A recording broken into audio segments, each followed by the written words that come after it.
In iPad you can multitask and work side by side. Let me show you how it's done. First, I decide to watch some YouTube videos, so I open the YouTube app.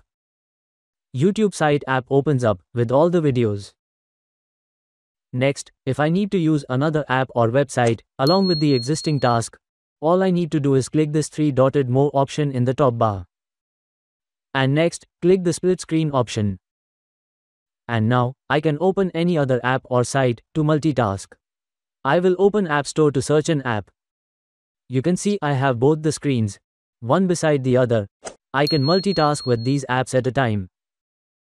To exit the split screen, we can click this three-dotted More option and select full screen. And done. I hope this video will be helpful to you. Thanks for watching. If you enjoyed the video, don't forget to hit that like button, subscribe for more content, and tap the bell icon so you don't miss any updates. Drop a comment below if you have questions or thoughts.